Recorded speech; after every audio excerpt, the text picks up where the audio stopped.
Yo, what's poppin', everybody? Today we got another beautiful Zefra video here. This is the build I have started testing with. I've changed it a bit. You'll see updates in newer videos. So because we're playing against Tenpai, we're assuming that we're going to be going first most of our games because we'll win half of the coin flip statistically. So we go first those games. And whenever we play against Tenpai, which is the most popular deck on ladder, we'll also be going first when they win the coin flip because they want to go second. So what does Tenpai do? They set up a ton of monsters and kill us in the battle phase, right? However, their engine is not very powerful in breaking boards. They do have the field spell, which can just make everybody immune, and then they can go battle phase. So we're going to want to set up a negate for the field spell. Just any omni negate will do. And then we can use our other stuff to disrupt their monster plays. But that's obviously not going to be enough for them to win every game. So they're going to be on a lot of hand traps and board breakers.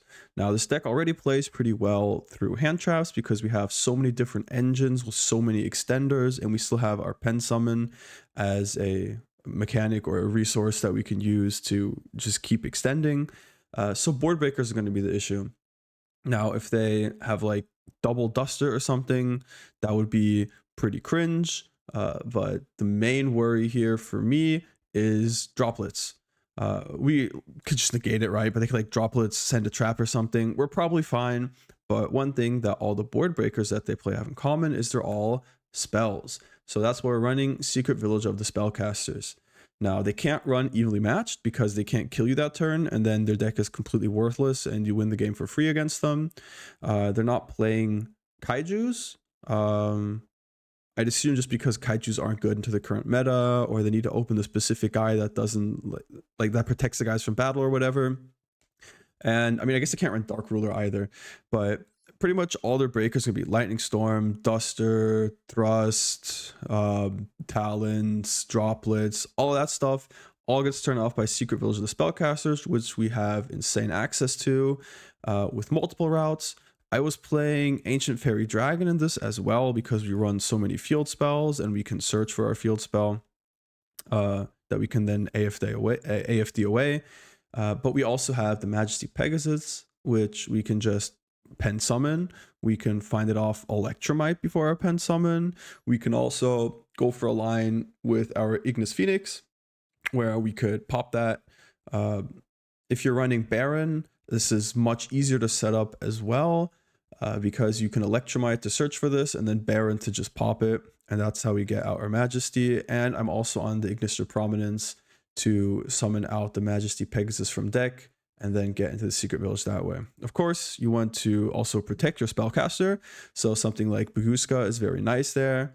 And of course, we have all the negates that we're going to get from the Apo. We want our counter trap, and you can of course always set up the IP to go into an SP to then spot remove stuff that is threatening your spellcasters. All right, without further ado, let's get right into things. All right, so on the top right, we can see Mobius has selected going second, and he's going to Maxx me. I think this is like the perfect game to show off for going first. We're going to go ahead and do Zefra Providence, and of course, we get Ash on that as well, because why wouldn't we, right? So we know it's Tenpai because they won the coin flip and they decided to go second in Tenpai meta.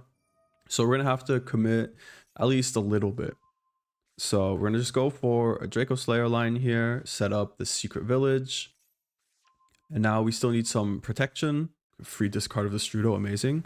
So we're going to just pen two guys and make Baguska. Now, funnily enough, Tenpai actually can't break this board because they don't run Link monsters to out the Baguska, and all their breakers that they have are spells, which they can't use under Village.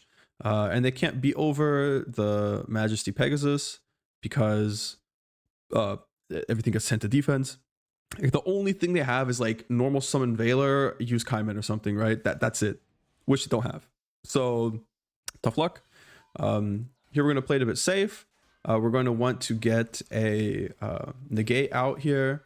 Now in this build, I don't run the Baron. So we have to get a Link in the graveyard for the Boral Savage.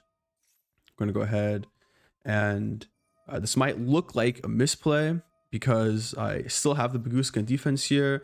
But if they were holding an Ash for this, it would be really awkward to try to extend from here on out. So I decided to just keep the Bagooska in defense. So if they have any disruptions, Bagooska still in defense, I still get to stall for another turn. Of course, you have to turn it to attack for when we go for the Savage. And now I don't care about the Bagooska anymore. We just exceed the Pendulum, makes access code. We have an Omni Negate. What are they going to do about it, right? We just only penned one. We need the Spellcaster, right? Yeah, and we go ahead and they surrender. It's a free win. Oh, baby. It's a game against Tenpai. You can see at the top right corner, it just said that, like it showed the tails. So I lost coin flip and my opponent has opted to go second. So Ogre on Wakaushi, unfortunate situation, but we're still going to go ahead and just normal summon out our Soul Piercer here. Try to eat as much disruption as possible. Still going to get that search here. Very nifty. And now they have an Imperm for the Scarecrow as well. So we still have Motorbike. We can use that. Soul Peacemaker. See if they have an Ash or something. They don't. Now here I'm smelling another disruption. So I am going to opt to go for a Boral Savage. However, there is definitely an argument to be made to bring back Soul Piercer, then link those off into IP. Search for a Benkei. We have Zefra for the scale, and then I pen summon from there. And this probably just makes more advantage and plays better through his disruption. So we're gonna go Boral Savage here, and he is summoning Magnamhut. We're going to negate the search because this is full Tenpai combo if this resolves. So it's probably a good thing that we went for this. My gut feeling was right this time. Now we'll go for Zefra here. We're gonna have to scale the Majesty Pegasus, unfortunately. Maybe there's some lines I'm going to find where I go for the Meteor Burst Dragon. I mean, it doesn't trigger this, right? But it still gets another dude from scale. Probably better than like Symphonic lines if you're running Rorodon or something like that. And now we're going to go for the SP Little Knight here. The Boral only had one negate anyways, so it's kind of pointless. We're going to remove his body here that's threatening me, and we have a Divine Strike set up here. And our opponent is going to go ahead, normal summon Genroku.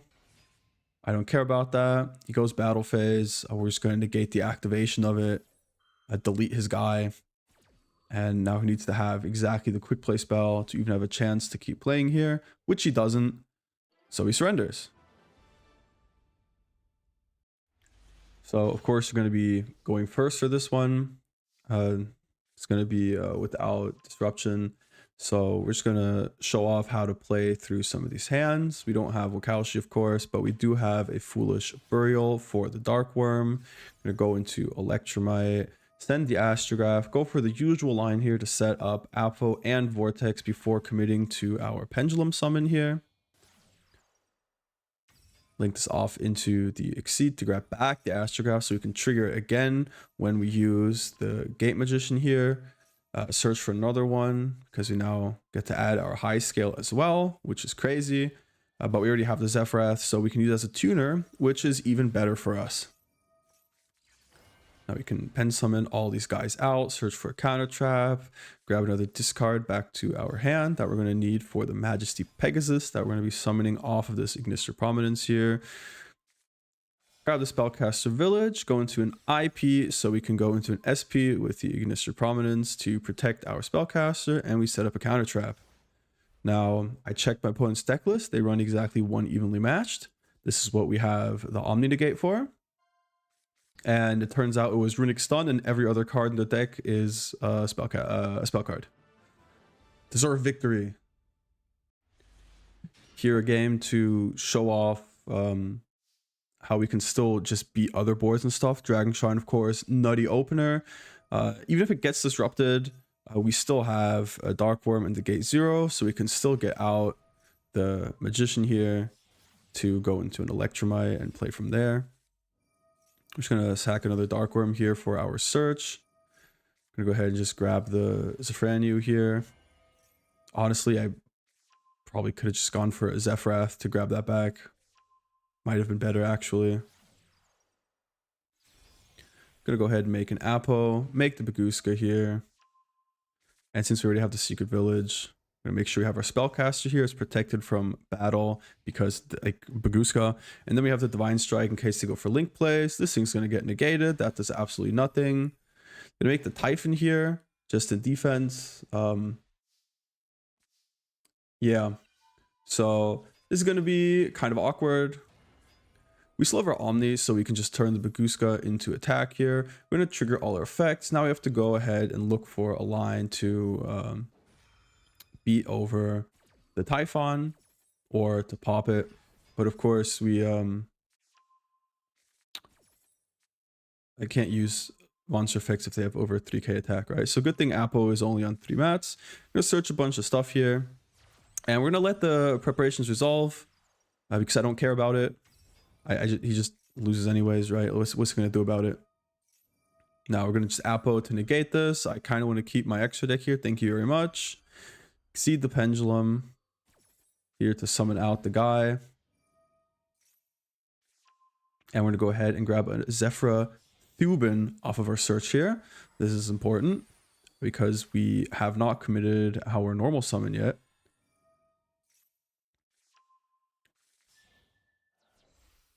I'm gonna go ahead here, make access code Talker. Now I need to find a way to get another Zefra card on field somehow. Otherwise the Thubin kind of does nothing for me. But we're gonna go ahead and use just the Vortex instead to bounce his monster back to the hand. And then we can just beat over his guy with the access code without needing the pop. Alternative to this was not using access code's first effect, and instead just using the pops to clear the board. All right, this one we can see we lost the coin flip and we're going second here. So we're going to see if we can use our engine to break their entire board. So I'm just going to fast forward this a bit and then go through what disruptions they have. So they have searched for the Start Your Engines. This reveals 3 Gold Pride monsters. I randomly summon one of them. I don't get to see them. And then he destroys one of my monsters when I summon it, right? Also on the board here, I'm gonna wait for my standby phase. He's going to summon this token, and I can't link it off. And it has the quick effect here to pop all adjacent cards. So like in a cross, so above, below, and left and right. It doesn't pop diagonally. It's just the 2 monster zones to the left, to the right, and above it. I can't use, or he can pop the monster. And I can't put cards in the spell trap zone under it, or he can pop those as well. And he can quick synchro here. Is it not this guy? Oh, here it is. Quick synchro using only gold pride monsters he has. So this could be something like a Pep with the 8 for some reason. I don't know if he wants to like stall, but more realistically, if we look at the related cards, he could be going for the Star Leon, which during the main phase he targets one of my monsters. Then he gains some attack, and if his life points are lower than mine, which they are, he's down like 2,300 already, he gets to pop my monster. So this is essentially 2 pops and, well, like the AoE cross pop thing, right? So we're going to go ahead and lead with Motorbike, and he's going to go ahead and quick synchro here. So he's setting up his pop. And we get jump scared by Desert Locusts, which makes me discard a card. We're just going to pitch Majesty. And now he's going to use this again.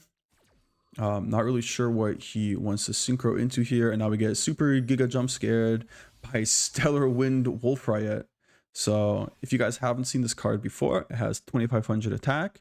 And it gains 300 each time any other monster's effect is activated, up to 4k.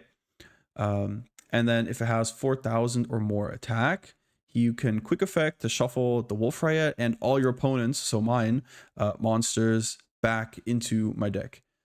So he gets to use this after 5 monster effects, because 25 to 4k is 15, and divided by 300 is 5. So 5 monster effects, he gets to shuffle back my entire board.